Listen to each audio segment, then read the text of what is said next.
Regan, before I commence, can I just have a sound check, please? You sound all good. Okay, thank you. Hopefully everybody will hear me.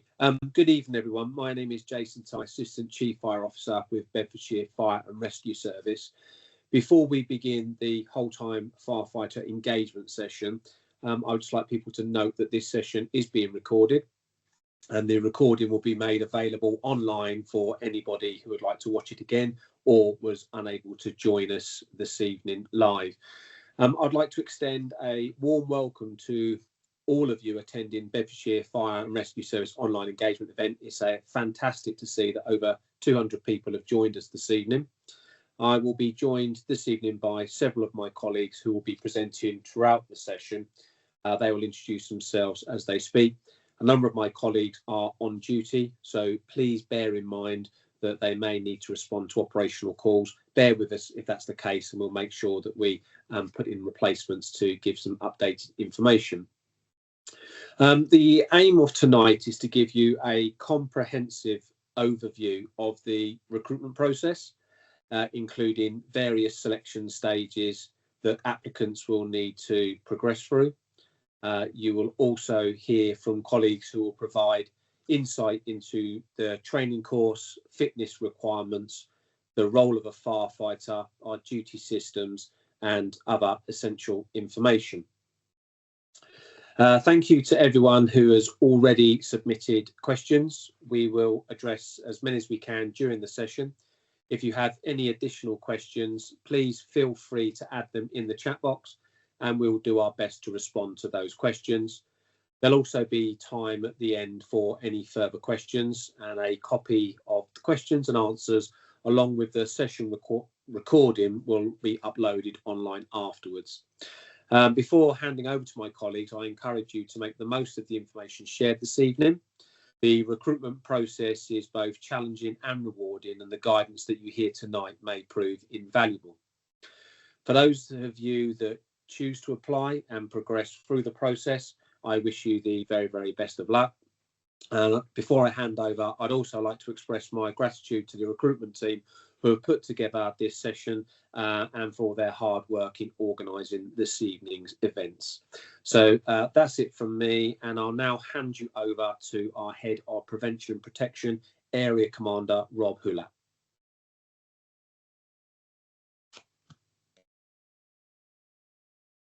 Good evening, everyone. My name's Rob Hewlett. I work as an area commander. I'm the head of prevention and protection. I think it's probably worth me starting saying that although I'm an area commander now, my journey started many years ago as a firefighter. I think I distinctly remember my engagement session. It was in person because, of course, what we're on now, these virtual platforms, just seem like a distant vision into the future, but here we are.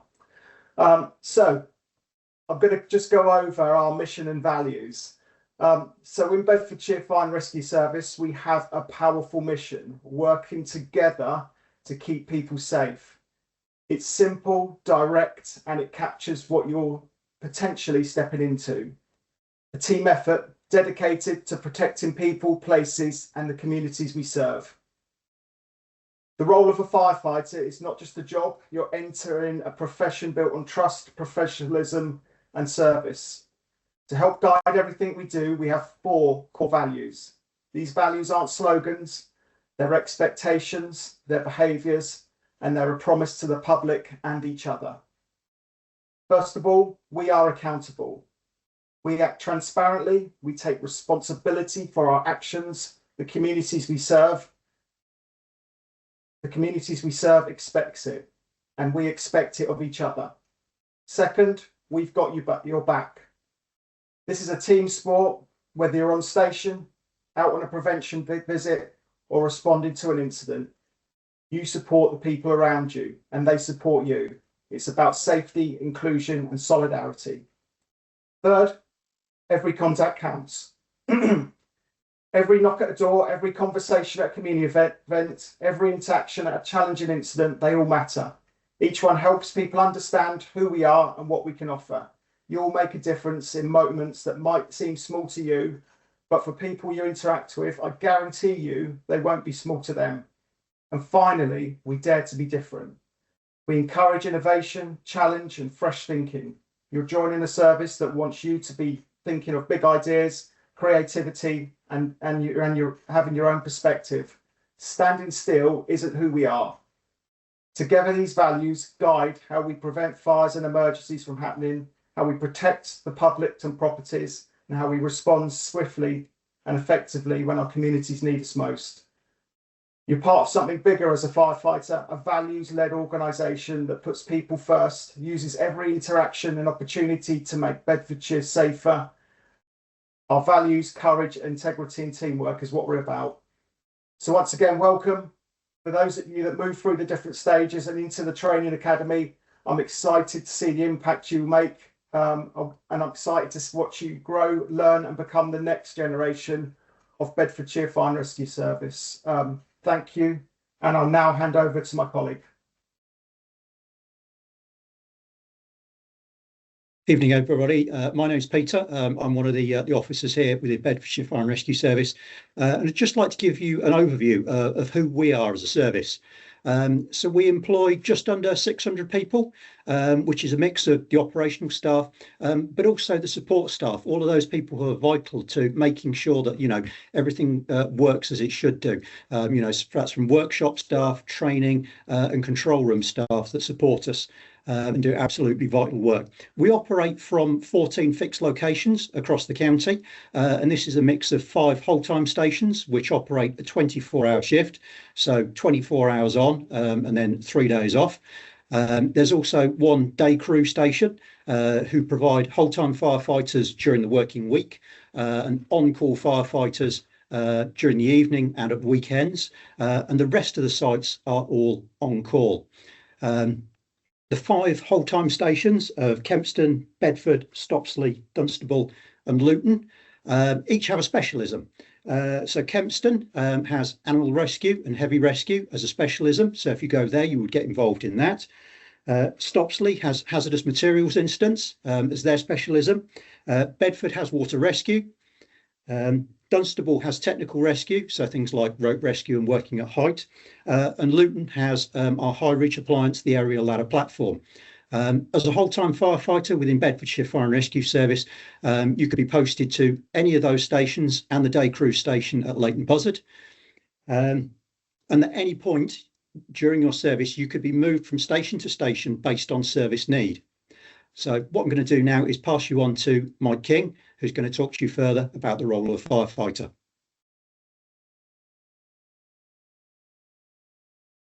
Good evening, everyone. Thank you, Peter. My name's Mike. I am Station Commander currently for Wholetime Fire Station, based in the Luton in Bedfordshire. So what is the role of a firefighter? So currently, as Peter said, that we operate 2 whole-time type shift systems in Bedfordshire, one the day crewing, and secondly the 24-hour shift, which is the predominant shift pattern within our system. This you would start at 9 o'clock in the morning and finish at 0900 hours the following day. During that shift, you will carry out a variety of tasks within that role of a firefighter. So first of all, the main part of our role is operations. So you will attend incidents of all kinds, shapes and sizes. So those incidents will be, can be house fires, fires of all types, car fires, that kind of thing. We also do water rescue. So all of our firefighters are trained in water rescue type incidents. We've mentioned hazmats as well, so we will attend some hazmats incidents. That could be fuel leaks, chemical leaks, that kind of thing. We can attend working at height, so every firefighter gets trained into working at height using rope systems, and so that we can effectively and stay safe when we work at height. One of the key areas to enable us to be good at what we do and to maintain our skills, we do a lot of training. So during your day, you will find yourself doing lots of training, both theoretical training using digital systems, computers, and attending lectures. And you will also do practical training on station. We also attend our training centre. Our training centre is based in Kempston. So occasionally you will attend safety critical courses at Kempston, where you will learn how to use breathing apparatus, cutting equipment for cutting out people out of cars, and attending road traffic collisions.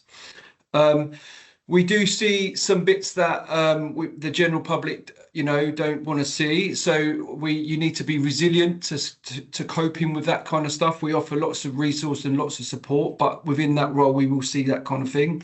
In their time, we will also do risk information gathering. So we will go out and inspect premises to ensure the risks to us are within an acceptable limit. And so that we're aware of the risk before we turn up.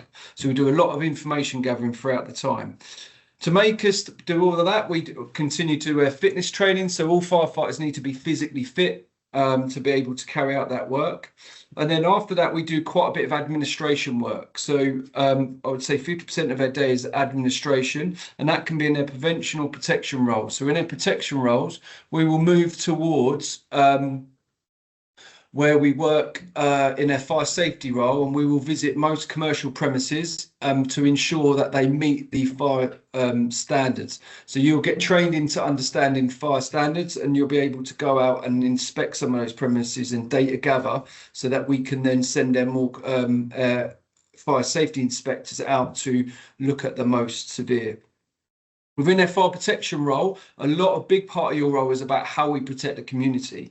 And within the community, we carry out a lot of administration, a lot of home visits to the most vulnerable people within their community. And that could be the vulnerabilities are endless. So it could be mobility issues, it could be poverty issues, it can be an extreme amount of issues that we can look at, whereas you'll go out and make sure they've got adequate escape plans, and you'll be fitting smoke alarms if needed. So we do an awful lot of work in the role of a firefighter. So a busy day can be a busy day. Within our day on our 24, we work between the hours of 9 and midnight, and then generally people do get to go to sleep in the evening, however, fire calls permitting.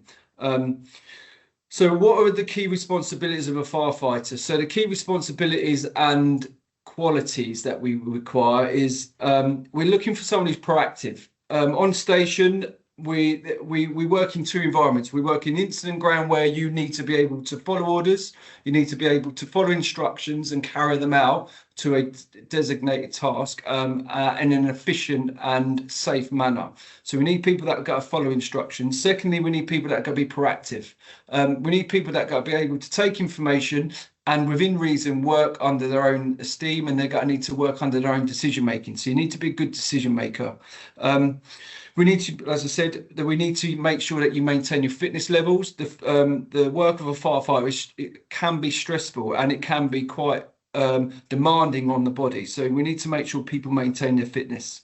When I say proactive, the training of a firefighter and the continuation training of a firefighter is quite a lot. We do an awful lot of training, and it's getting more technical as we move on. So ensuring that you maintain good quality of continued development is really, really important to us. We are a uniform service, so we expect a high level, and we are held to account for our behaviours, our appearance. So we need to make sure that we're turning up on time. We're making sure that we are presented in a clean and tidy fashion. As part of their behaviour, I think we've got to be open. So we're looking for people that are open to diversity in opinions. You will be on a watch, and that watch will consist of about anywhere between 10 and 15 members of staff. So, and they'll come from all kinds of backgrounds, and it's important that we are open to listening, to understanding different people's opinions and views. So that's really important to us, because if we can do that, it means that we'll be opening ourselves up to be able to understanding more of a diverse culture within areas that we work in. And one of the biggest areas, I think, as we move forward now, is that we need to be adaptable. So we're looking for, I think, personal quality and responsibility of someone to ensure that we maintain adaptable, to be open to change. Fire stations are changing daily, and if the lucky, successful people that maintain and get into the Bedfordshire Fire and Rescue, we're going through a very big, like the public services are going through a big change, and it's an exciting change, but what we need is people that are going to be open to change and look to go on that journey with us. We mentioned it earlier, we got all part of our roles, very rarely is that we work individually, but we mainly work part of a team. So we're looking for someone that can work part of a team, can be understand what their role is within that team, and are willing to go the extra mile. So that gives you an idea of the kind of person that we're looking for, the kind of qualities and responsibilities that, as firefighters moving forward into the new age and modern day fire service, we're looking for. So that's me. I'm going to hand over to Fema, who is the head of recruitment, to progress. Hello. So I'm Fima Begum. I'm the recruitment manager for the service. So I'm just going to bring in my colleagues, firefighter Wright and firefighter Ewan, so we can hear directly from them as they're currently undertaking the role. So I guess the questions I have for them is for them just to share their personal experiences and some practical advice that they could provide to you guys in terms of the role. Ewan, do you want to go first, mate? Yeah, no problem. Hi, everyone. Just a quick introduction. My name's Ewan. I've been a firefighter for coming up to 9 years now, based at Kempton Fire Station. Previously been mentioned, so we're the heavy rescue and animal rescue specialists within the county.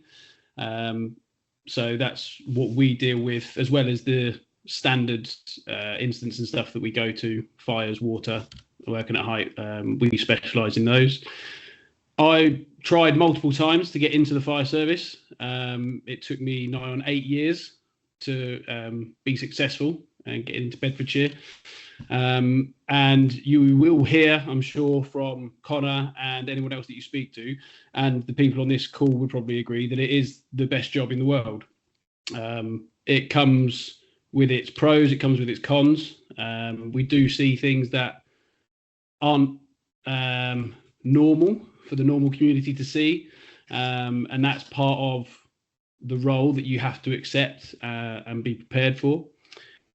But the social interaction with the community, with the other members of the emergency services, with the people on your watch is a job like no other. The shift system lends itself really well to family life. So I've got two young children, and having the 24-hour shift and 3-day break really helps with that childcare and bits and bobs like that. So from my point of view, that's kind of one of the key pros for my role as a firefighter. Yeah, hello everyone. My name's Firefighter Wright. My name's Connor. I'm working out of Luton Fire Station, so I'm on the opposite side of the county to you, and we almost divide it into the north and the south. So I'm down south. I've been a firefighter since 2019. I was quite young when I joined. I think I was 21 when I joined, and I was at a point where I didn't really know what I wanted to do until I joined the fire service. Really, it's one of them. It's one of them jobs that really sort of you grow from a boy to a man. I've certainly seen that. I'm sure people who have worked with me have seen me. I know a couple of my colleagues on here as well. They've seen me join from when I was a young man to now I'm a man with children and married and whatnot. So you go through life with this job. But I can't echo any more than what Ewan said. It is literally the best job in the world. You're around some of your best friends for 24 hours. And that's not just on station. It's off station as well. You become a real big family. It's a real big family unit, and it helps you as well, because when you do go to some jobs that are not most pleasant, you come back, you've got that camaraderie with your colleagues, with your mates, and you can sit around, sort of talk about it, and it sort of gets left on the fire station. That being said, the reality of it is you do see some stuff that it isn't great, but don't feel like, oh, I'm going to see some stuff and it's going to be traumatic. There's so much help out there that the service offer you and provides you, that you get really looked after. Again, one thing I would say when joining the job, which didn't really affect me when I first joined. But you will miss birthday parties, you will miss weekends, you will miss Christmases. However, them Christmases and them birthdays that you do miss, you are on a station with your best mates, and it makes it a little bit better.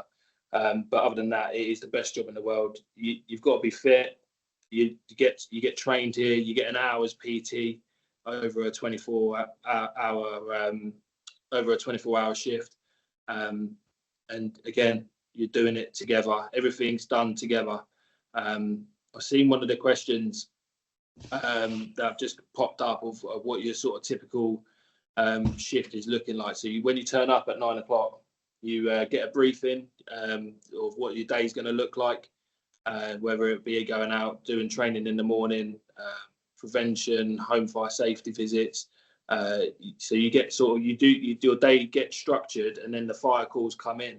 So you could be doing anything, and then all of a sudden the bells go down, and you've then got to go respond to someone who needs you. So it's it's really good. Anyway, any questions, fire them away, and me and you and I'll answer them honestly. But yeah, that's all I've got to say. Yeah, I've just been keeping an eye on some of the questions there as well. One of the ones that I picked up was how do new recruits feel supported and included during sort of training and station life? So obviously when you start, you'll be part of the initial training at the training centre based in Kempston, and you'll have training staff that direct you and take you through the course there and lead you all the way through that. Once you get onto station, you'll be placed with a watch, and you will work with that watch for the predominant period of your development stage.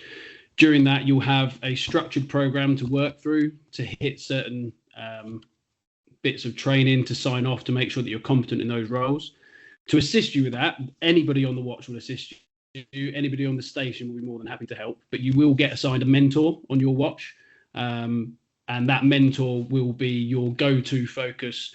If you need assistance with any sort of bits of training, we stay up late in the evenings to help out.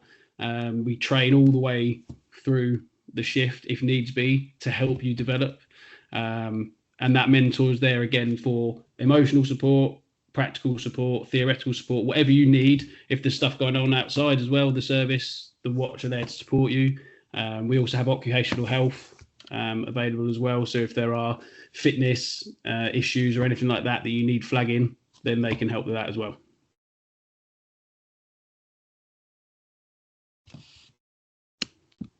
And there's lots there. There's lots there asking about what a typical day looks like. So how does it look like? You come in the morning, and then how does it go through? Yeah, Connor, do you want to take that one? Yeah, so you can say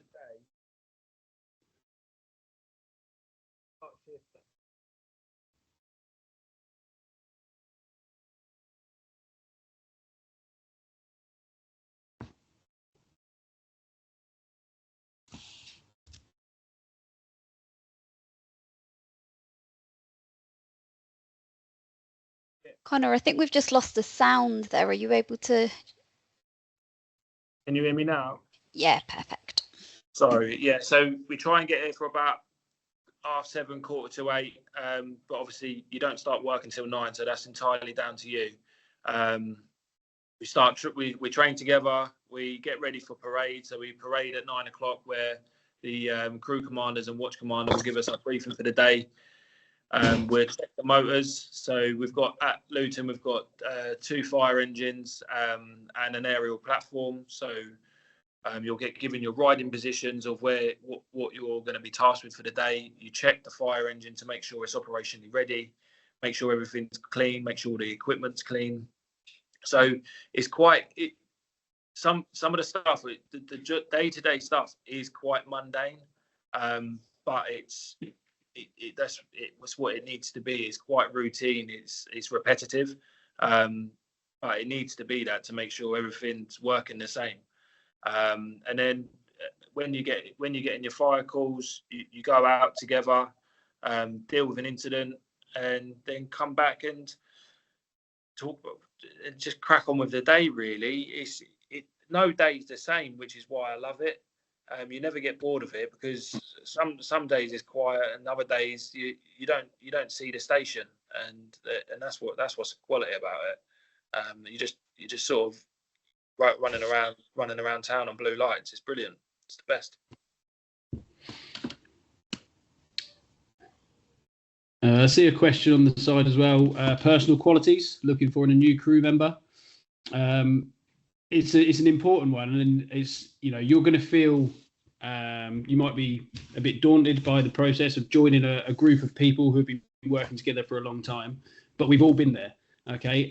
And all the watchers want to know is that you are proactive and that you're willing to learn, okay? So we're not expecting everybody to be absolutely perfect at everything all the time. We're certainly not. We train and we practice to make sure that when the incidents do turn up, that we're prepared and operationally ready to carry out the duties as best we can.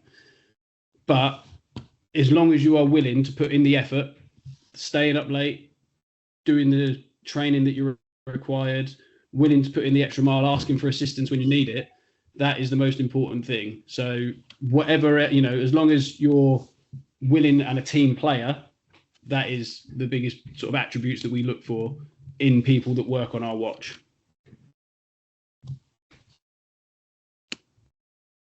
And Ewan, from your perspective, do you want to give a little bit of insight into a day-to-day and what some of those training might look like, just from your perspective as a firefighter? Yeah, of course. So Connor's obviously sort of mentioned it a bit. So the first hour of the shift is your equipment checks, making sure all your personal equipment, and myself and Connor are both drivers now as well. So making sure that the appliances are ready to go. So that's the first hour. Then the morning is normally taken up by training. Now that can be practical or theoretical. So the practical training can be a wide range of things. As we said, we do water rescue, working at height, fires, pumps, ladders, animal rescue, the other specialisms with hazmat, water, whatever it is, because although as a development firefighter, you will have your training needs, the watch also have theirs as well. So you will get involved in all aspects of training. That would normally take you up to lunchtime, and we eat together. That's another big thing on the watch. Now, everybody has their own dietary requirements and needs, but we try our best as a group to incorporate everybody into that, because meal times and eating together is another place where the watch can develop and grow together. Then the afternoon tends to be community safety work, be it home fire safeties, commercial premises checks, community school visits, anything of that nature, where we're going out and we are trying to protect and prevent fire. And then from my point of view, based on the watches that I've been on, once you get to the end of sort of the working day, essentially, of other businesses, you'll tend to be back at station for 5, 6 o'clock. You'll have an hour's PT where you all we try and train together. Obviously, everybody has their own thoughts on that. Some might want to train on their own. They might want to do group. I'm a watch PTI, so we tend to do watch circuits and stuff, especially in the summer, where we can get out in the yard and again, doing some sort of activity again together creates that bond. And then in the evening, you'll have your dinner, again, eating together. Then you'll have personal learning time. So once your dinner's finished, you'll have your online CPD. We have a system that we use to continue our theoretical learning as well. As a recruit, it may be that you've got some more practical stuff you want to go through. As I mentioned earlier, that could be with your mentor and working towards your development to get you signed off as a competent firefighter. And then come sort of midnight, that's when you'll be looking to get your head down, get some rest. I know other emergency services find it amusing that we get to go to bed, but a 24-hour shift is a long time. And you don't sleep properly on station anyway, so you will need your rest period and those 3 days off as well to help you recover. I have had multiple shifts where we've done 24 hours straight where you've not been to bed, and that is physically demanding. And that thing brings us back to make sure that if you're applying for this job, that you are physically fit and you're working towards the physical demands of the job, because it can be strenuous. few people are asking about development and what you could do next. What about driving? I know a couple of you are drivers. What's the training to become driving of blue light? So once you've done that, once you're out of your development and you become a competent firefighter, which is usually around 18 months. Okay, so once you're out of training from joining, you get on a watch and you've got an 18-month development. The time to become a driver varies on the station needs. But the process is you apply for your LGV, you go and do your LGV course. I think it gets outsourced to Hertfordshire. So you go to Hertfordshire for 2 weeks, learn how to drive a fire engine, not on blue lights. And then what you have to do, you have to then come back to station. And you then have to do your hours.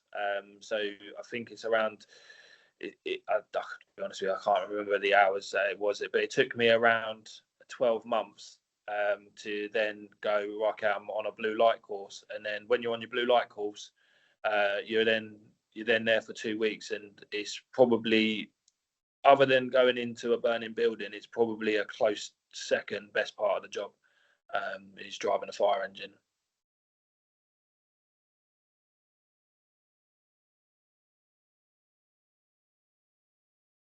Someone else has asked there a personal question for you both. What part of the recruitment process did you find most challenging, and has a specific thing remained as at the challenging level throughout your time as a firefighter? I think the training, I'm not sure about Connor, but for myself, one of the hardest parts of it was different to how it is now. I was on a residential course at Morton-on-the-Marsh in Gloucestershire. So it was away residential Monday to Friday, or Sunday night to Friday. At the time, I had a young family, so being away from them for that period, although it was difficult, it gave me the time to focus on what I was learning. And although I understand it's going to be slightly different this time, it's obviously run out of Kempston training facility, and it's a non-residential course, so you get to go home in the evenings. The biggest thing I would say is making sure that when you go home in those evenings, although you need your time to rest and switch off, you need to be thinking about the stuff that you've learned that day and continue to use that, because it'd be quite easy to go home, forget about it for the evening, come back fresh the next day and sort of forgotten a bit about what you've done. And that's where the residential course kind of helped me, is because you were living and breathing it for that week. So that's something to sort of think about, is make sure that you don't just switch off necessarily the minute you walk in the door and forget about it. It is going to be a strenuous course physically and mentally, but if you buy into those 13, 14 weeks, the benefits when you come out the other side far outweigh the negatives.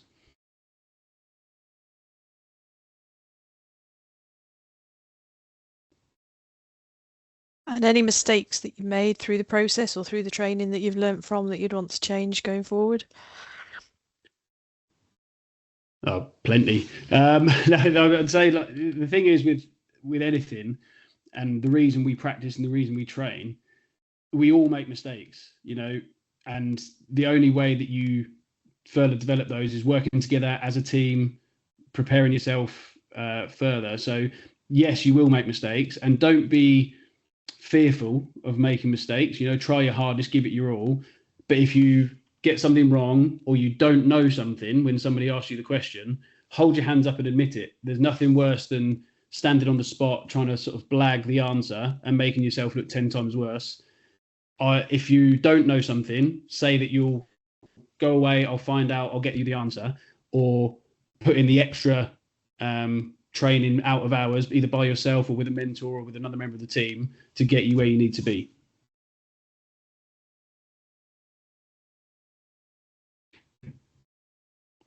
Anything to add on that? Connor? Yeah, that you're going to make mistakes. Everyone does. It's fine.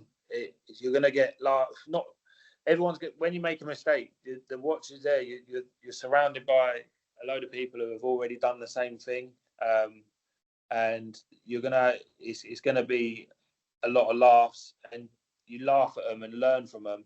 Don't try not to make the same mistake twice, but we're all there to help each other.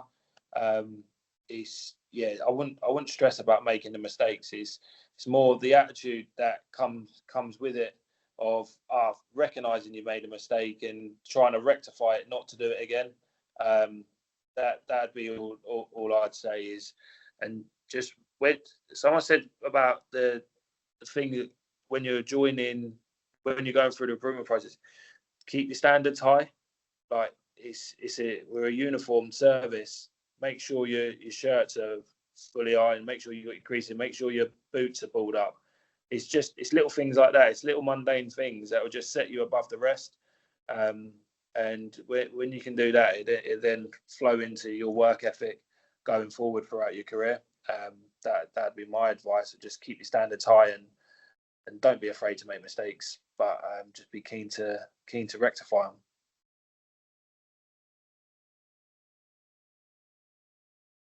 We've just had another question in there in terms of workouts and I guess what you would recommend, possibly ones that you could do on shifts that might benefit people. Yeah, so in terms of general fitness, to start with, obviously when you join, you'll go through the practical firefighter tests, and they are functional fitness tests. So walking while carrying weights, being able to lift your body weight. Again, once we're operational firefighters, if we attend incidents and we have to assist casualties out of buildings, you need to be able to work either on your own or with another member of the team to get people who may be heavier than you out of situations they don't want to be in. So physical strength, cardiovascular fitness. We work towards a VO2 max on the Chester treadmill test. So anything, swimming's really good for that. Uphill walking on the treadmill consistently at level 6.2, which is the speed that we run the fitness test at. But generally, as long as you're somebody that can maintain a decent jog, a decent amount of time on a resistance bike of some sort, and your cardiovascular fitness is pretty good. The strength you can work on. Again, we all have different physical traits. So there are bigger and smaller people on watches, and we all have things that we're good and bad at. So I might train differently to somebody else on the watch. Again, coming from different sporting backgrounds, coming from a rugby background, my training might be different to somebody who is a swimmer, a gymnast, something like that, so it doesn't necessarily go into one thing. As long as you've got a general base fitness and you're happy to put in the effort, that's the one thing I would say. And don't leave it until you think I'm going to get in the job to do the fitness. Start working on it now. I see one question there saying, if you play sport to a high standard, can you continue to do so? Yes, would be my answer, because obviously it helps with everything. Carrying out any sort of physical activity is good. You need to be physically fit. We want you to keep them fitness standards up, albeit if it's something where you're going to get your face sort of marked up and you can't no longer carry the job because of that. Then you'd start having to answer some questions. But ultimately, there's loads of rugby players. We've got we even had someone who was like training to go to the Olympics for running. So yeah, you can keep playing your sports. That's a good thing. You haven't got, your whole life isn't going to change doing a job. We want you to continue the life. It's just you're just going to have to figure out a way to manage them sports around the 24-hour shift pattern and ensure that you're still getting enough rest. I know Ewan had to do it. I know I had to do it. But it is done. It is achievable. So don't just join this job and then give up your sports because of it. Just seen the question pop up there as well about the competitive swimmer and being likely to place at the Bedford station. So not necessarily. When you're part of the training centre, they'll be continually assessing you on your skills, on your personal social skills and all that sort of stuff as well. and you'll be assigned a station that suits you and suits the needs of the service. So I believe, if it's still the same as when I did, you were able to put in your sort of top 3 places that you would prefer to go. That may be taken into account, but again, the needs of the service come first, and the gaps that are around the service will have to be filled. So it might help, and those conversations can always be had. And if you do show a specific competence in something, then that may well help you if you wanted to go in that direction. But alternatively, it might be that you want to look at something completely different, and when you get part of the training course, you find that you excel in something completely different, and then that leads to you going to a different station. So it doesn't necessarily mean that you're going to be shipped off to that one. So just be open to being placed anywhere within the county. Thank you both. There's lots of questions coming in that we could be here all night answering the questions. What we'll try and do is the questions we've not answered, we will put into a document that we can share afterwards. So we'll get input from Ewan and Connor. But if you could just finish off with what do you enjoy most about your role? One or 2 highlights.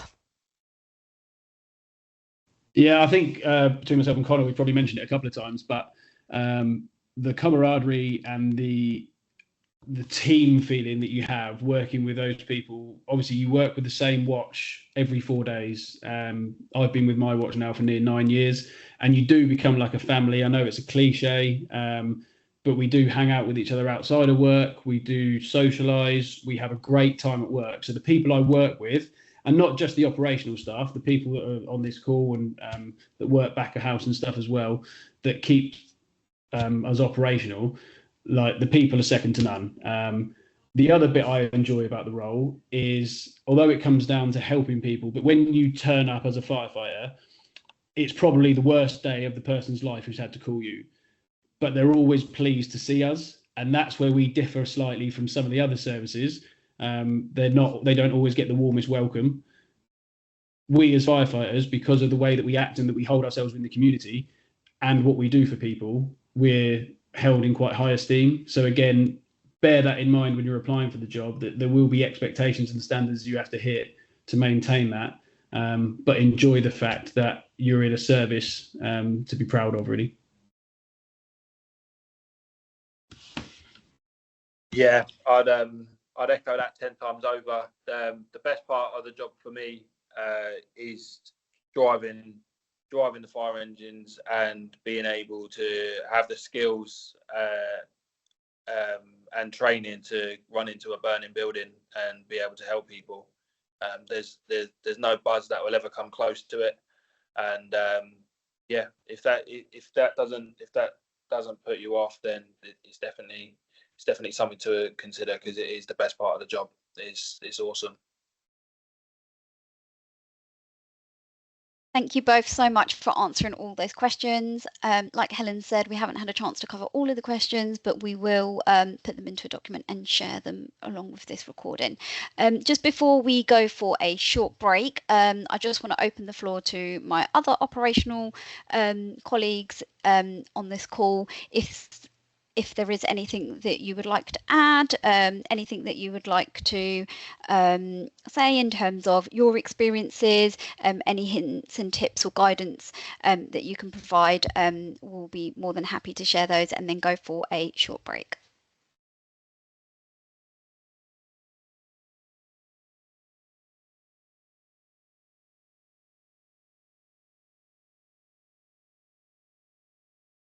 Silence in the room. I assume we're on for a break then. So my name's Chloe Ford. I'm the Recruitment Engagement Officer, and I'll be talking you through the benefits of becoming a whole-time firefighter. So it's an opportunity to serve and protect your local community whilst developing a wide range of practical and lifelong skills. You'll work as part of a close-knit team, building strong relationships with colleagues who rely on trust, teamwork and support every day. And the current salary starts at $30,384, and that's when you're in development. And once you're competent, it will rise to $38,881. And you'll complete a structured initial training course with ongoing professional development throughout your career. There are clear progression opportunities, including promotion to crew manager, watch manager, and beyond. And on top of this, you'll benefit from generous holiday entitlement, such as blue light discount. There's a staff benefit scheme, cycle to work scheme, enhanced maternity pay, and free access to gyms across all of our operational fire stations. You'll also be entitled to use our employee assistant program, and that's available to everybody who works for us as an organisation, and that can give like financial advice, support and counselling, and many other benefits as well. You'll also be entitled to use our occupational health support and access to our firefighters charity as well. The job of a firefighter is a challenging role, but a rewarding one, and it offers stability, development, and the chance to make a real difference every day. I will be handing you over now to our recruitment coordinator, Helen Commons. Thank you.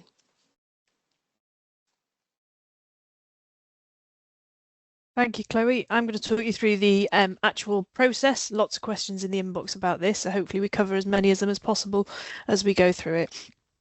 Applications are going to be opening on Monday the 26th of January, and they will close at midnight on the 16th of February. The applications must be submitted via our online recruitment portal. We don't accept CVs. It will have to be done through the portal. If you don't have access to IT to complete the form, just contact us, let us know, and we can make arrangements for you to come into the station, your local station, or to headquarters in Kempston for you to do that. We have got some notes on our website of how to complete your application form. Just make sure you do complete it in full with all the details that are required. I think Fireman's going to cover some hints and tips on how to do that shortly. As part of the application form, you are required to have a driving licence at the pre-employment check stage. So once you've had your offer letter, so you've got a little bit of time if you're still learning to drive to get that test passed, but you do need it when we employ you. You need to be 18 on your start date of your course, so that if you're still 17 now, as long as you are 18 when you start, that's okay. And your address must be within the 10 miles of the county border of Bedfordshire, and proof that this will be required at the later stage in the process. You will need to provide proof of this at practical stage, interview stage, and at pre-employment check stage. You must have the right to work in the UK. And now qualifications are desirable. So GCSE Maths and English A to C or 4 to 9 is a desirable requirement that could be used for shortlisting but isn't essential. There is a few questions have been asked. There's no upper age limit. You must be physically fit to apply. There's no height restrictions. There's lots of myth busting things on our website. So if you go there, you can see all those questions answered. So once applications have closed, we will be moving on to the shortlisting. That will be done by the HR team over those dates, the 17th of February to the 24th of February. You will then receive information as to whether you've got through the shortlisting stage, and you'll be invited to the practical assessments. The practical assessments include the 7 physical assessments. We've got casualty evacuation, confined space, equipment assembly, equipment carry, ladder climb, ladder extension, and ladder lift. Regan has kindly just shared a link in the chat, but it is on our website as well.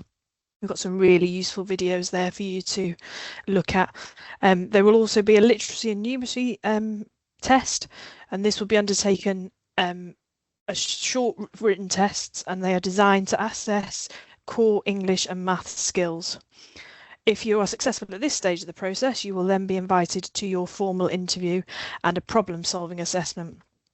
A formal interview is based on the job description person specification, so this is on our website. It will also be attached to the application.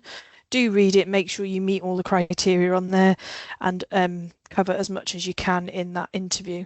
This will be face-to-face, and it will have a mixture of support staff and operational staff on the panel. We're no longer using online psychometric testing. This will be replaced with a written problem-solving assessment. We are unable to share the assessment content in advance, as this forms part of the selection process. If you are successful, you will be given, you will be added to our holding list, and then the top candidates on the holding list would be offered a place on the next training course. At present, our next training course is scheduled to be in September. And I know lots of people have been asking how many we're looking to take. At the moment, that will be based on service need at the time. It can be anything from 10 to 16 on that training course. We can then keep the holding list beyond that and offer again for more courses in the future. But at this present time, we don't know when they would be.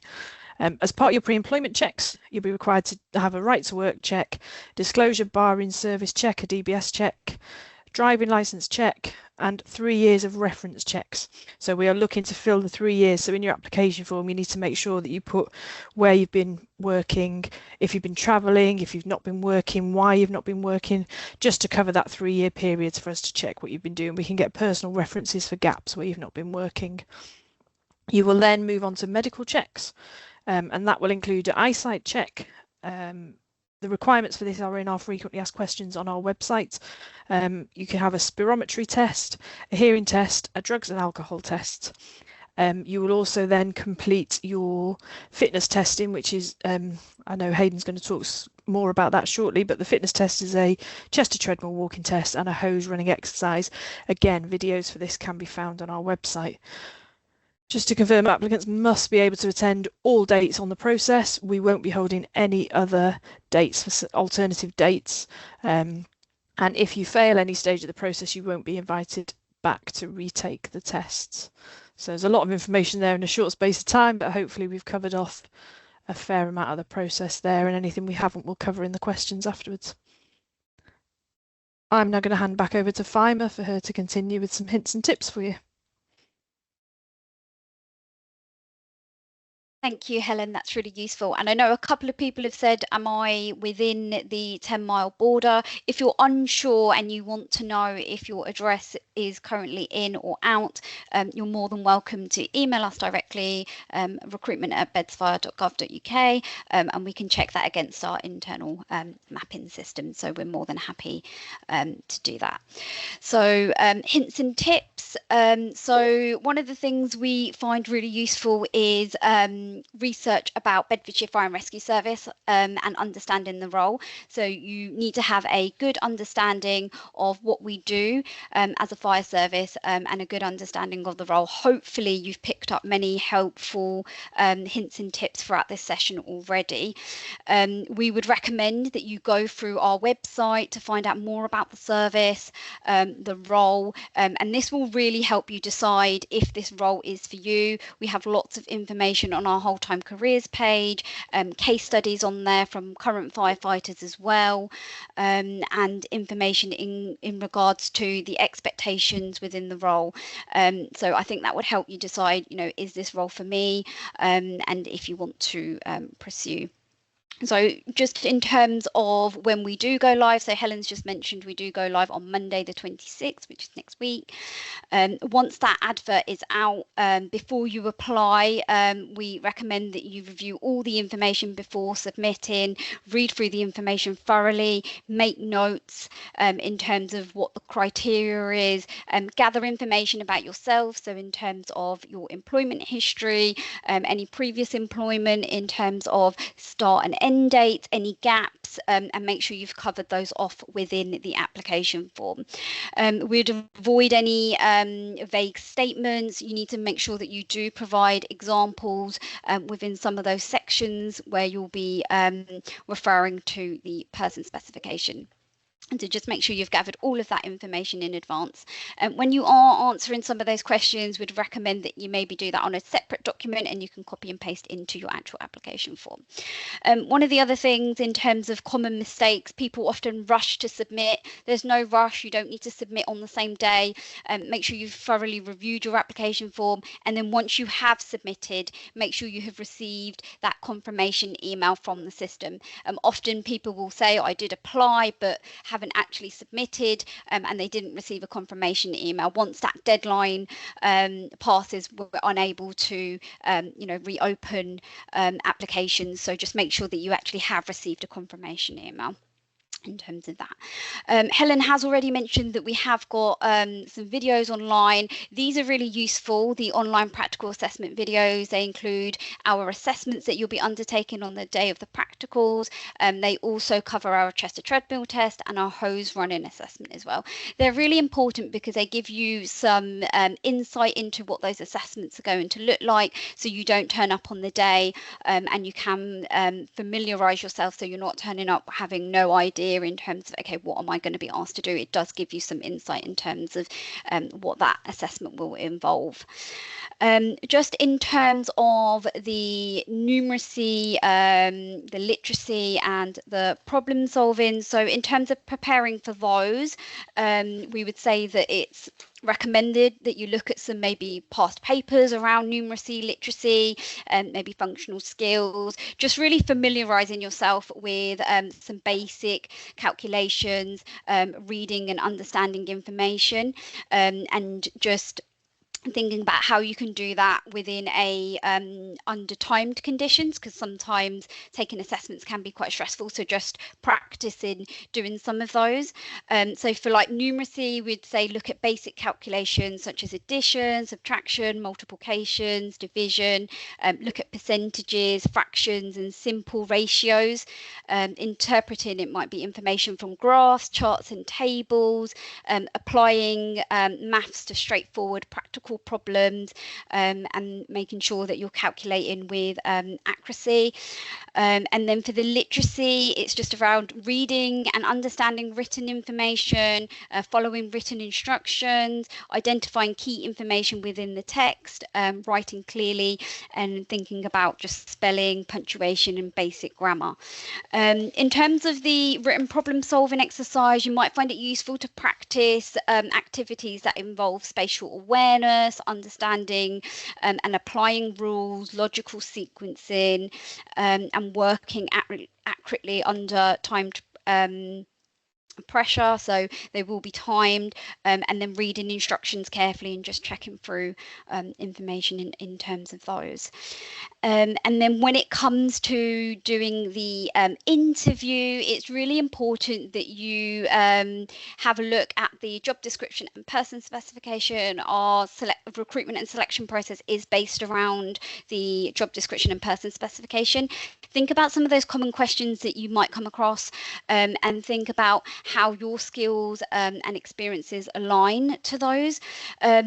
So I would really avoid just saying answers like I'm good at teamwork and not expanding on those. You really need to describe that particular task or an incident, an activity, and think about what you did and how you demonstrate that criteria. And when you're preparing for an interview, it's really thinking about those moments where you've you know that you've made a difference. You can align it back to the person specification, and planning those out and just preparing yourself in terms of for an interview. So I think sometimes it's really useful just to write things down initially to start with, and then aligning those back to our person spec, and building on those and thinking about what you did in those particular situations.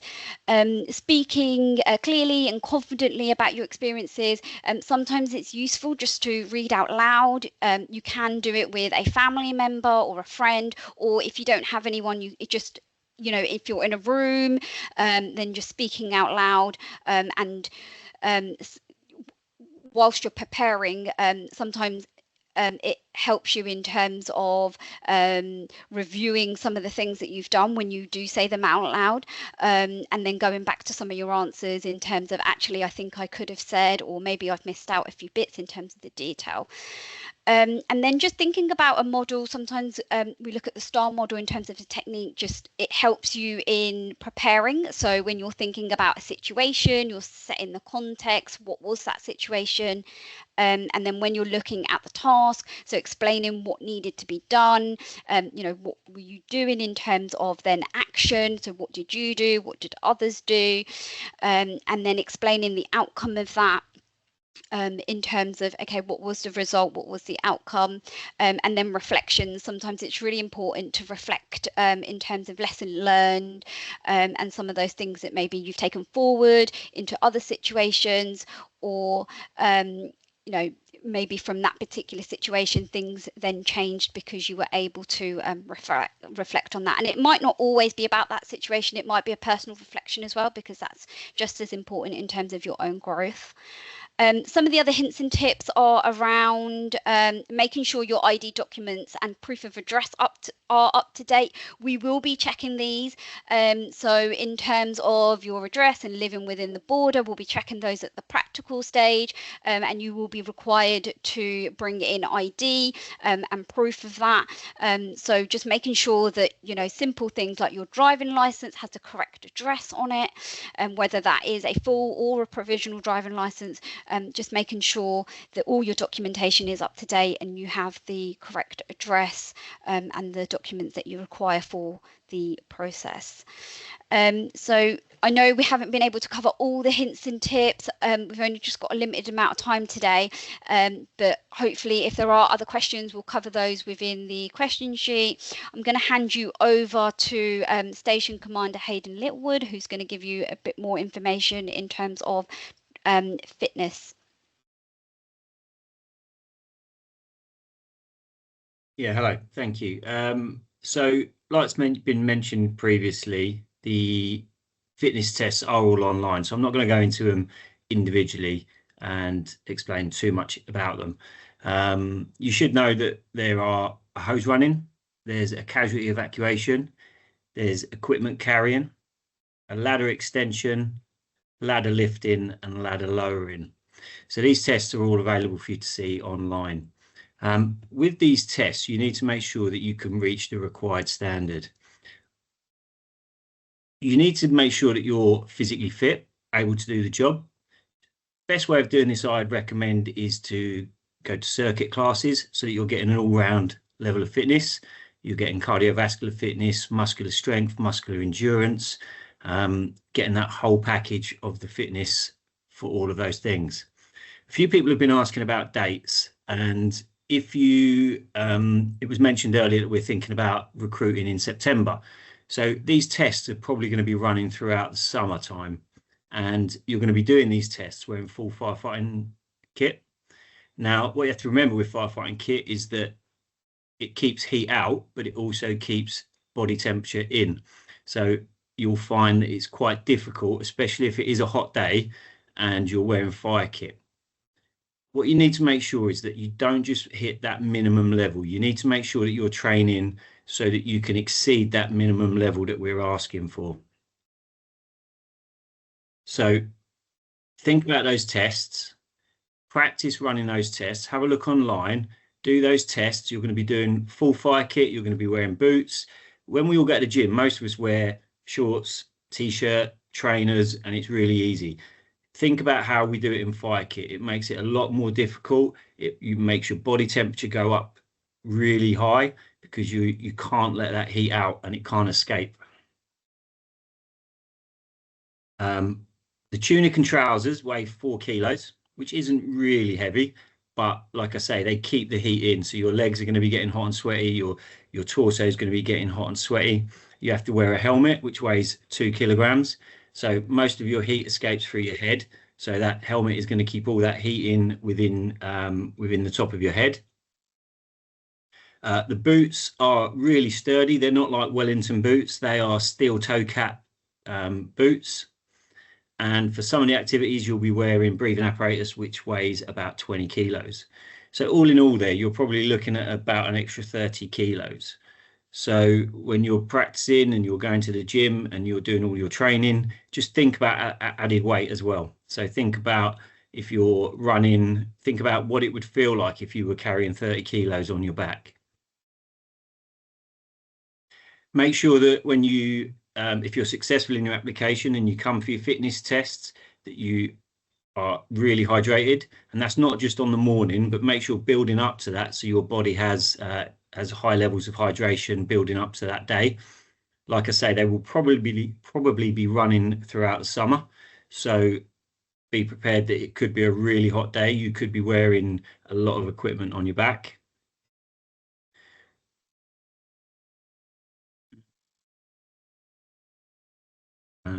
Think about your grip strength. So when you're practicing these tests and, for example, you're going to be carrying potentially 25, 30 kilo weights, and you're going to be running up and down, carrying those weights. You might be able to do it stationary, but can you do it over a period of time? So go to the gym, hold that weight, walk up and down. A lot of these new functional gyms now, they have like sled areas where you push and pull. So grab some dumbbells, walk up and down, jog if you can, and get used to carrying them heavy weights in your hands while you're doing it. We're still seeing people that are turning up on the day and not passing the fitness tests. It's all there for you to see on the website, on Bedfire website. So you should be practicing them. You should make sure that you can do them on the day. If you're turning up on the day and you can't achieve that lift or that run or the speed, then you haven't put the time and effort and preparation into it. These are minimum levels that we're looking for. So this is what we want you to pass. We want you to get through this and get through it sort of fairly easily, so that you're not turning up on the day and thinking, oh, I don't know if I can do it. I don't know if I can't do it. Someone earlier spoke about sports. So yes, we do encourage sport and we do encourage activities in the fire service. And we promote it once you're in the fire service. We have sports teams, we have football teams, golf teams, boxing, cricket, rugby. Someone tried for the Olympics, like mentioned earlier as well. So we do promote these things. However, if you're getting towards potentially getting a job in the fire service and you broke your leg the week before, just think about how gutted you'd be. So, you know, if you do any dangerous sports, I would probably rein them in a little bit if you're successful in your application as you're getting towards that. So let me just check the questions, see if anyone's got any questions. Any questions on anything in regarding fitness?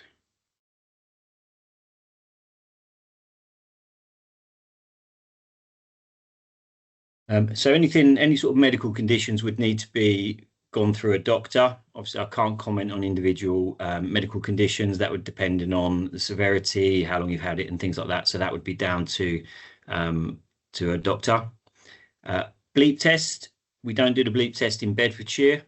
However, we do a chest to treadmill walking test, which is a walking test. Someone mentioned it earlier. It's a walking test on a treadmill. You're not allowed to hold on at any point.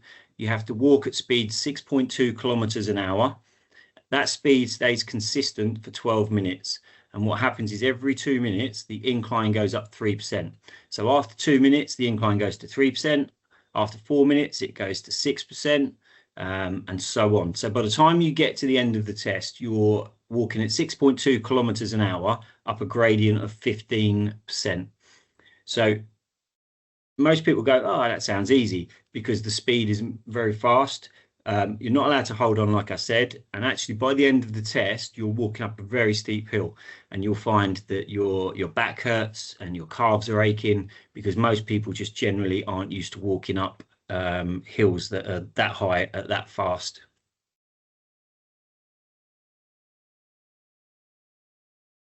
In regard to the swimming test, I'll let one of the others answer that one.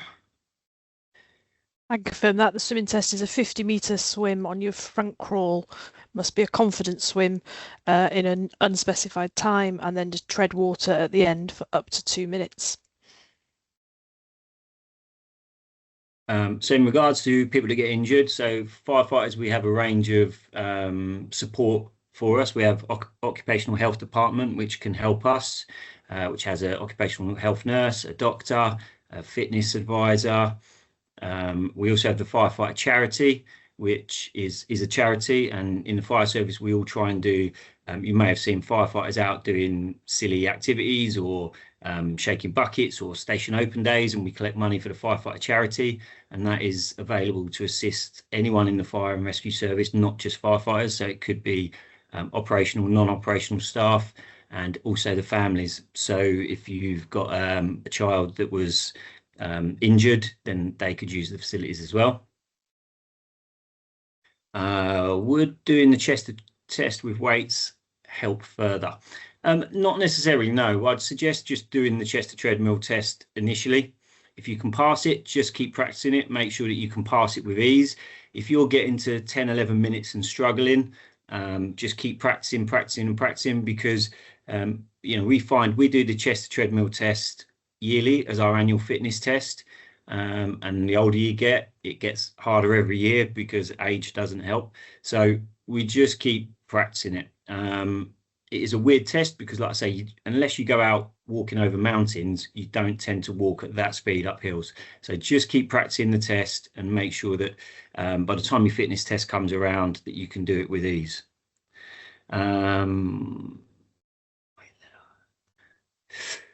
We do a ladder lift test. So all these tests are practical tests. So they're based around things that you'll be expected to do.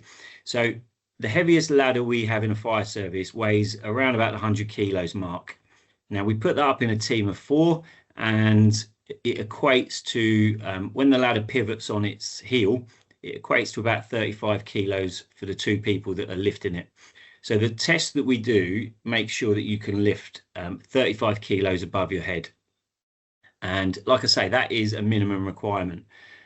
When you start at training school, on week 1, you're going to be out on the drill ground every day putting ladders up.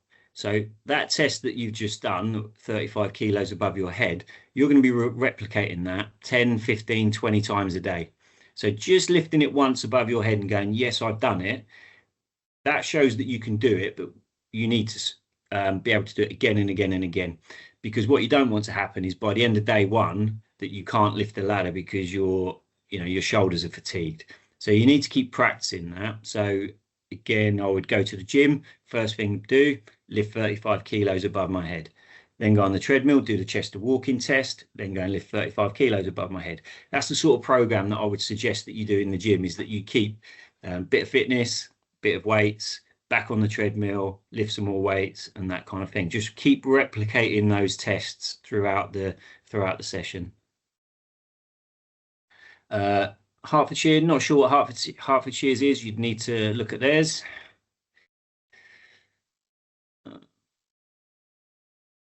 So you just need to pass all of those tests. So yeah, just need to be able to lift that weight, pass the chest to treadmill test, and so on. I'll just jump in there. The practical assessments are the national standard assessments. So as long as Hertfordshire are doing the national standard ones as well, then they will be the same. But if it's just the ones that we're doing, we definitely do the national standard ones ourselves.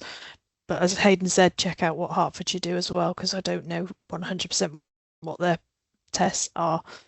And with regards to whether your overall times are checked, you need to do it in the fastest possible time you can, because you're marked on your individual times are ranked so that you can get that's how you get to the top of the list, is by being the best on the day.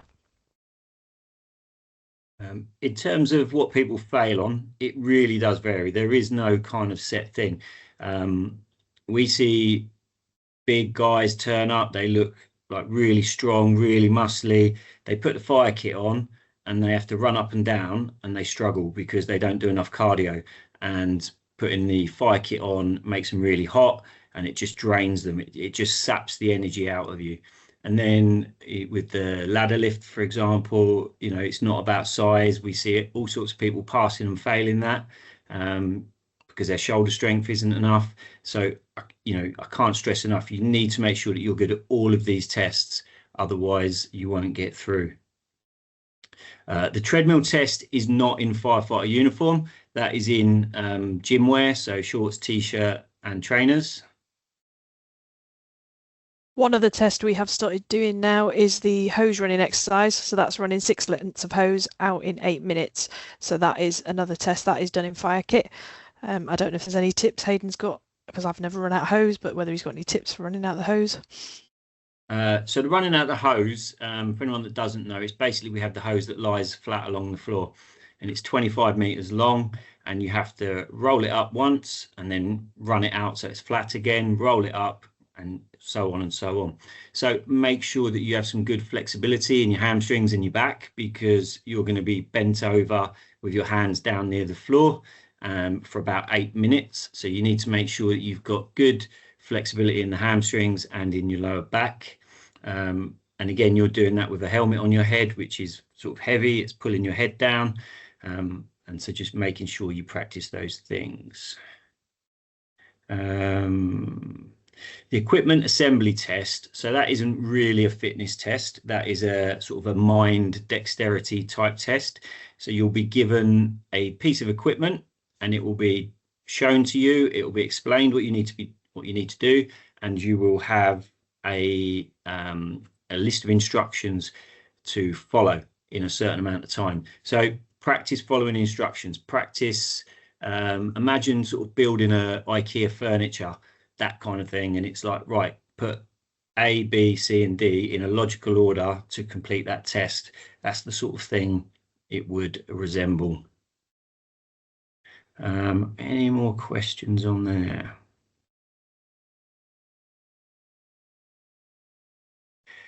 Is it long sleeve gym wear that you need to wear on the day? I don't believe it is. Again, someone might jump in on that. What you wear under the fire kit, as long as you're wearing sort of some sort of gym clothes under your fire kit, would be sufficient.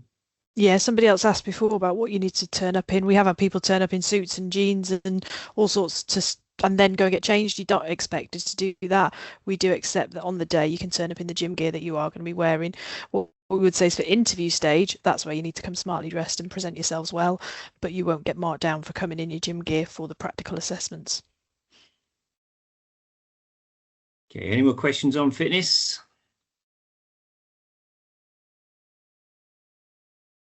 If anyone wants to add them in the chat, I'll reply to them individually. I'll pass over to whoever's next. Yeah, thank you, Hayden. My name is Station Commander Emily Crawford. I am the Workplace Development Manager, but I used to be a training instructor. So I'm going to talk to you about the initial training course and then what your development programme and ongoing training looks like. So obviously the role of a firefighter is a physically and demanding role. It may involve high physical, psychological and emotional loads. So to ensure the safe operational performance of all of our crews, safety of our colleagues and members of the communities that call upon us, a high level of physical fitness and mental resilience is essential. Preparing for not just the recruitment, but your initial training process is largely about consistency and determination, as it is about your physical ability. So every session that you complete, just remember that's another level up that you didn't previously have. So it will build your strength and resilience and build your confidence that you need for the role. Stepping through that door on day one of your training course, you're not going to be the finished article. And we accept that. You should accept that as well. But as has already been mentioned by our serving firefighters, Ewan and Connor and Hayden as well, just remember that everyone else has been in your shoes. Progress isn't always linear. There will be tough days, there will be setbacks, but as long as you're willing to accept those and your focus is on showing up day after day, giving it your best effort, listening to the feedback that you're given and maintaining steady progress and improvement, that's all we ask of you. So the initial training course is at our training centre in Kempston. It is not residential, so the format is 14 weeks and it is Monday to Friday. Typically 9 to 5, although during some of the modules, such as for your breathing apparatus module, there will be slightly longer days just because there's a hell of a lot more to pack into those days. So you might end up finishing later during your BA phase, but the time will be made up on other days that they can be made slightly shorter for you. So whilst the course is Monday to Friday at our training centre and you do get to go home in the evenings, there will still be the expectation of you to perform a bit of personal study. there's an awful lot of initial knowledge that you will need to develop you as a development firefighter, in all sorts of skills that you didn't realise were required of a firefighter. So week 1 will be your introduction to the service and all the admin side of things. Then it will move on to the basic firecraft element, where you'll do your pumps and ladders. You'll do road traffic collision initial input, where you'll learn all about how we attend road traffic collision incidents, so the scene safety, all the equipment we use, all the techniques we use to assist people out of difficult situations on the roads. You'll go through a trauma care course, so you'll be trained in how to perform initial medical care to people that need us, because sometimes we are the first responding agency and ambulance may not be in attendance, but we still need to provide medical care. You will obviously learn about how to put fires out. So our breathing apparatus phase, typically the most demanding of the initial training course, and that's spread over 3 weeks. So you'll have an awful lot of theoretical input before you even put a breathing apparatus set on your back. You'll learn about how the set works. You'll then get to wear the set, and you'll wear it in open air first of all, before we then put you into a building in darkness without any heat or smoke, and then we'll put you into a building in darkness with synthetic smoke, and then we'll put you in a building in darkness with real smoke.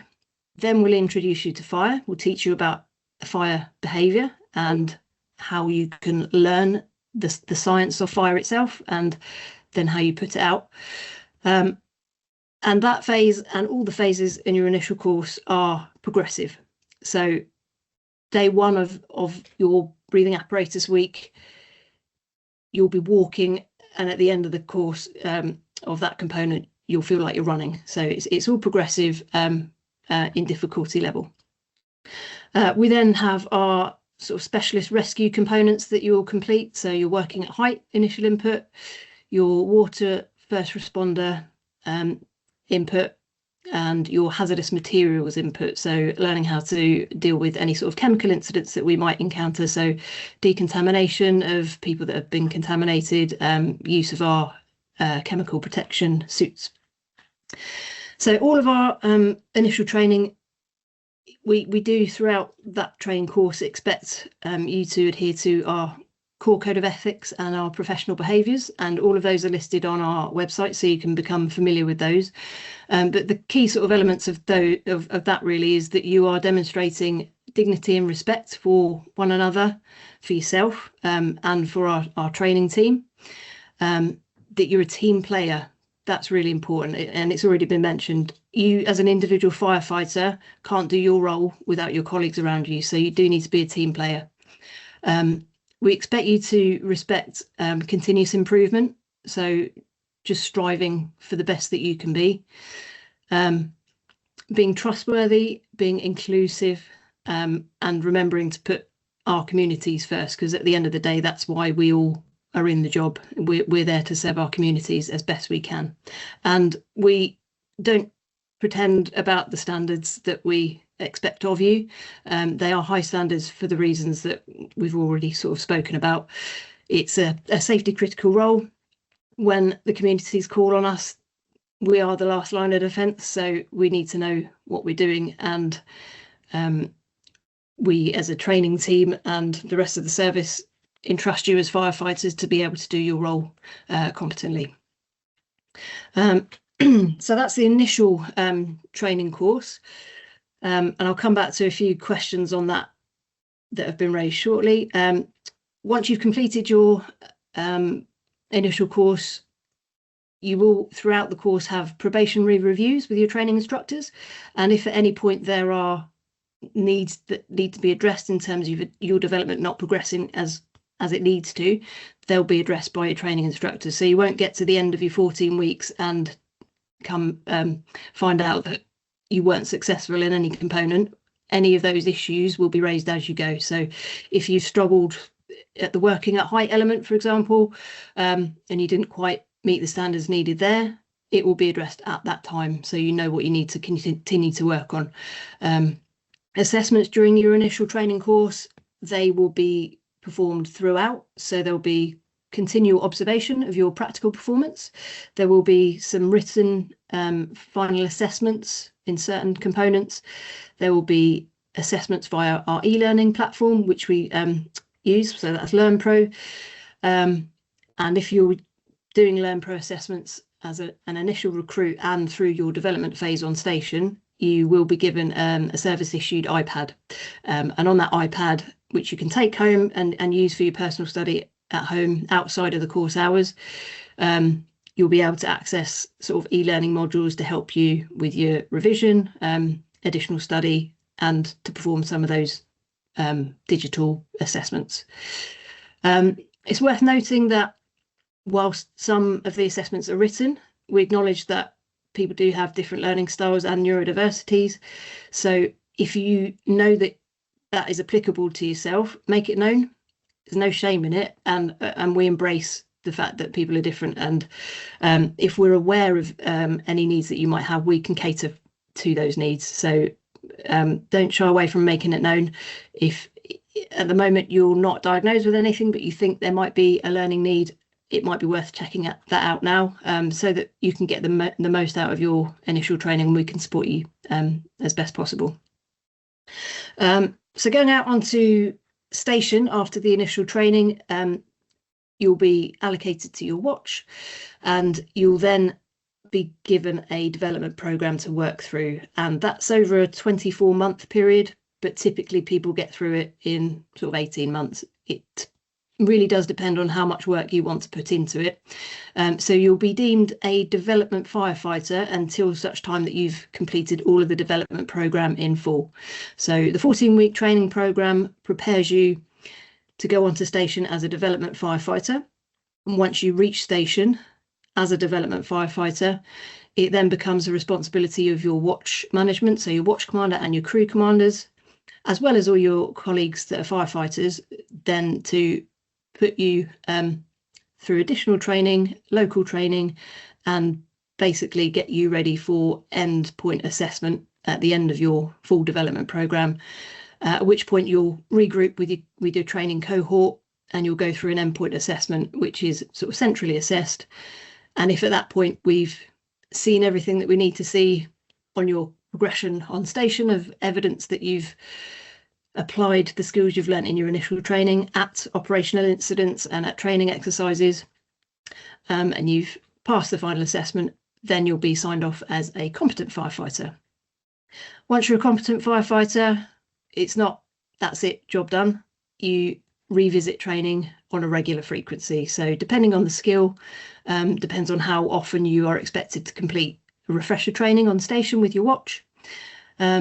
And you will have to come back to the centrally assessed components at training centre. So for example, for breathing apparatus, you come back every 2 years for a breathing apparatus assessment, just so that our instructors at training centre can see, yep, you're still safe and effective in wearing BA and putting out fires.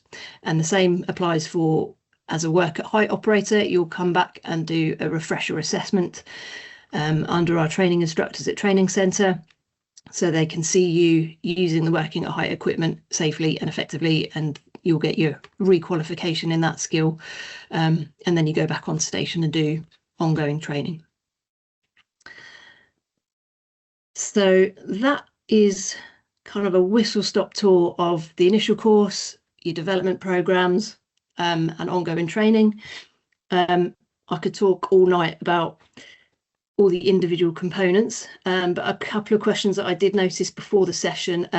What parts of the training do recruits typically find most challenging? I will address that one. So undoubtedly it is the initial breathing apparatus phase. It's not something that, unless you've already been a firefighter, you will be used to.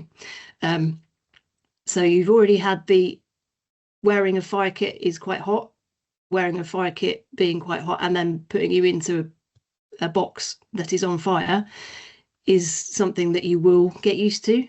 Don't be afraid of it, but just accept that there will be some psychological stresses as well as physical stresses.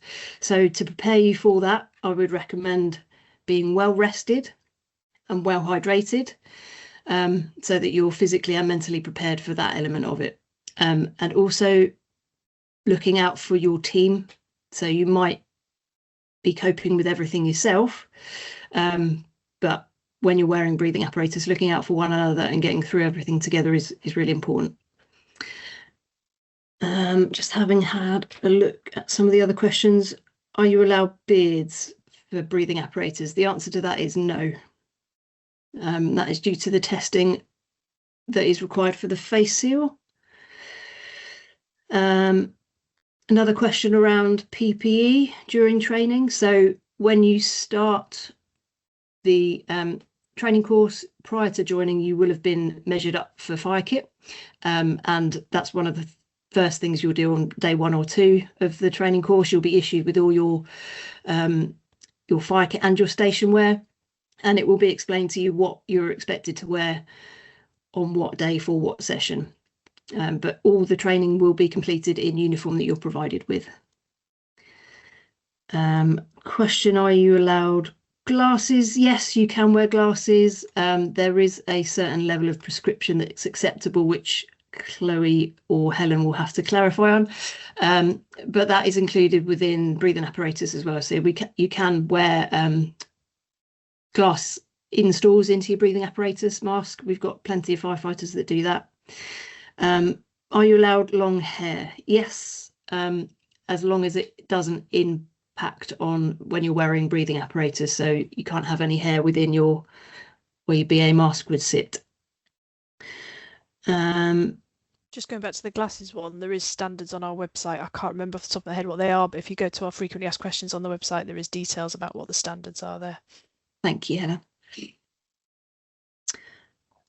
Typical day on your training course.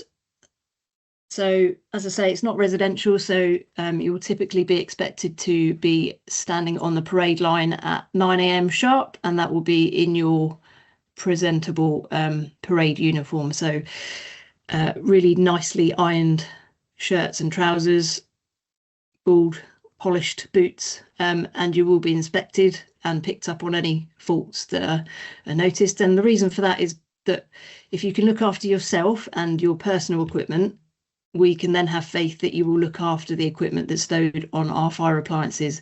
And if you look after the equipment on their fire appliances, you'll be able to effectively put it to use when it comes to an emergency situation. So it's really important to maintain those standards. After parade, you'll have your daily brief on what the day will entail. You'll also be given the full timetable for the training, the 14 weeks, so you'll know what to expect week by week, and whether you'll be doing a classroom-based theoretical input or practical session. Most of it will be based at training centre itself.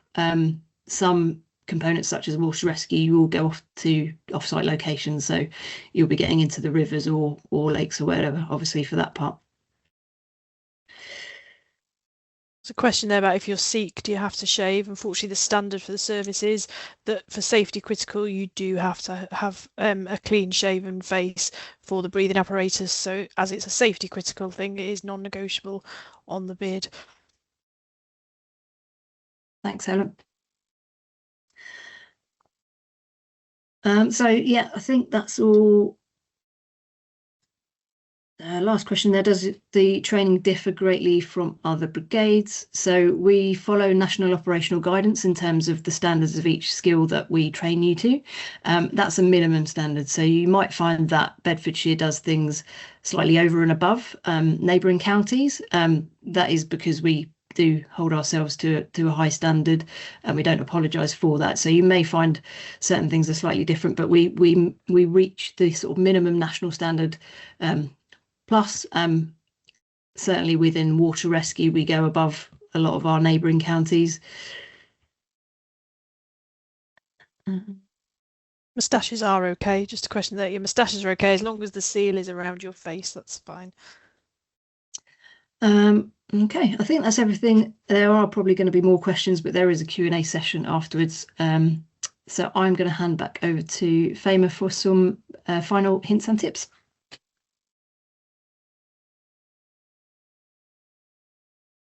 Thank you, Emily. So just another part that I just wanted to cover off as well. I know Emily said that there's reasonable adjustments for the training, there's reasonable adjustments throughout the recruitment and selection process. So if you do have a disability, then do declare this at the start of the application process and let us know what adjustments you require, and where possible we'll try and make reasonable adjustments throughout the recruitment and selection process as well, just to let you know in terms of that. We have a few more minutes. We could cover off a couple more questions.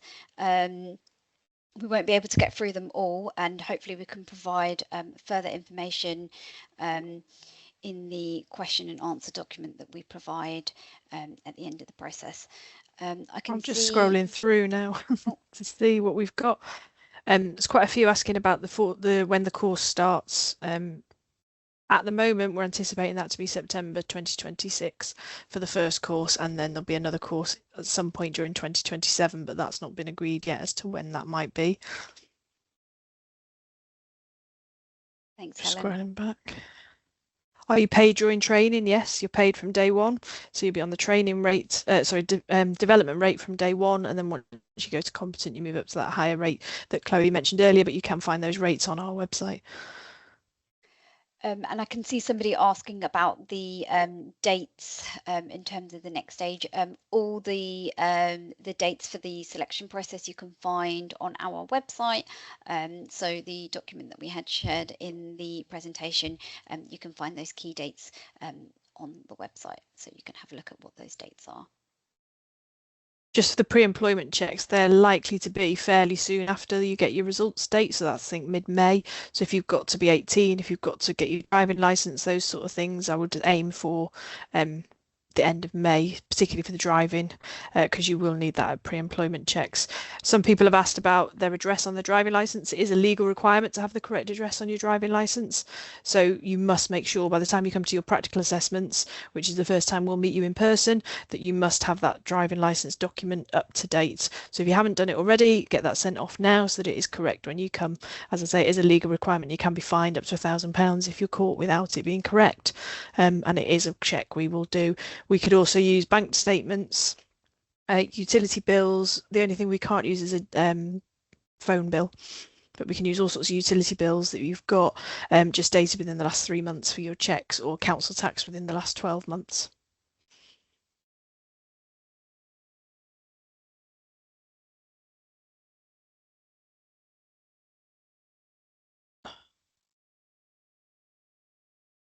I can see some people are asking questions in terms of specific medication that they might take, or occupational health assessments are done on an individual basis. So if there is anything in particular that you want to find out about, you're more than welcome to email us and we can get in contact with our occupational health team, who will be able to provide further support and guidance.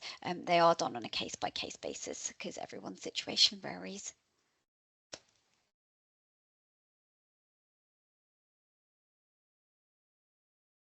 Just scrolling through to see if there's any others that we can. Don't know if anybody else from the team have got anything they want to add on any of the frequently asked questions, or anything that we've not covered that they think might be important for people. Feel free to come. Someone in the chat's asked about mental health and resilience. I don't know if somebody from the operational side just wants to get a little bit more information and insight into the support around mental health and that resilience, in terms of, you know, when you're attending a particular incident that might not be particularly nice, and that support network that you have within the fire service. Yeah, happy to help with that. So obviously you are going to attend incidences that may or may not affect you. They affect different people as individuals. You might go to something that to someone might be completely normal or doesn't affect them at all, and it does affect you. It plays a part on what's going on in your life at a particular time. To build up resilience to it, you can't really. The way I would describe it, and many other firefighters would sort of maybe potentially agree with me on this, is once you put your tunic on and you're there to do a job, you do naturally become a little bit disassociated with it. You don't take it personally. You're there to do a job. By the time you get there, it's not getting worse. You're there to make it better, and that's something that you've got to have in your head. I'm here to make it better. Following that, you then come back to a station full of, like, as I said earlier, you come back to a station full of your mates. You sit around, have a cup of tea, you talk about it. You then got trim meetings, which is offered to you by the service. The occupational health team here are amazing. You've got Firefighters Charity that are amazing. There's so many avenues to go down to make sure that you're okay. And equally, none of us will sit there and go, "Oh, just get on with it." It's not like that. It's not like it was 20, 30 years ago. It's most of the biggest men here that we work with are the first ones to ask you, "You're all right?" And they put an arm around you and make sure you're all right. And that's how it comes. But certainly, you're there. You just got to get it into your head. You're there to do a job. You're there to make it better. And if you weren't there, how bad was it going to be? It's only got better since you got there. So that's all I would say to that, really.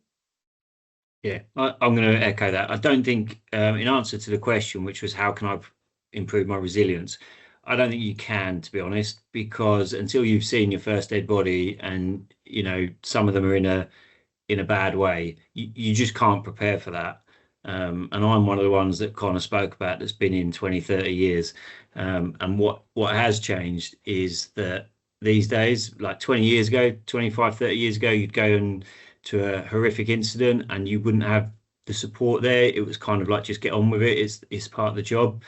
These days, it's so different. We do have like trim, mental health first aiders, charity, the union. But most importantly, and I know we've all said this, but this is the most important thing, is that you get back to station. And one of the first things we do is sit down, have a cup of tea and talk about it. And family's been mentioned a few times, and we talk about it and we check that with everybody, make sure that everybody's okay. And we do it again a week later to make sure that it hasn't affected anybody. So I don't think you can prepare for that. But what we are much, much better at these days is dealing with it afterwards than we were 20, 30 years ago. Yeah, finally, just to echo what both the guys have said there as well, and I think Hayden mentioned it earlier, the Firefighters Charity is a massive help as well. So as the guys have said, it does get dealt with after the incident. It does get dealt with on watch, on station, Occy Health. But if at any time you do struggle and you need that extra support, the Firefighters Charity is absolutely fantastic for yourselves, your families, your children, whoever needs that assistance. I went down there in a physical capacity earlier this year, and the work that they do is second to none. So there is support there if you need it outside of the watch and the station, if you don't feel comfortable talking to somebody there. As well as the Firefighters Charity, we do also have the Employee Assistance Programme that we all have access to. That's Green Book, Grey Book, the operational, non-operational staff.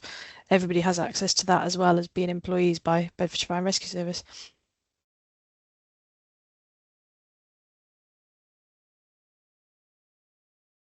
Thank you.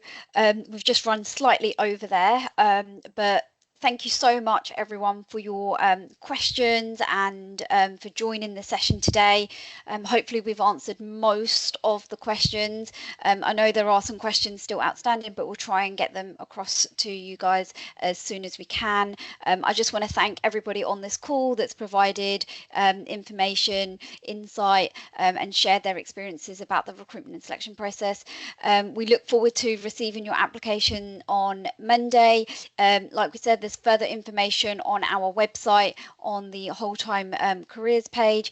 The timetable is there as well, so you can view that timetable. And if you have any questions, feel free to email recruitment. We'll be more than happy to get back to you. Please do bear with us. Our inbox is currently got many emails in, but we will try and get back to you as soon as we can in regards to any questions that you might have that you want to ask us directly. So on that note, I just want to thank everyone, and I hope you all have a lovely evening. Thank you so much. Thank you, everybody.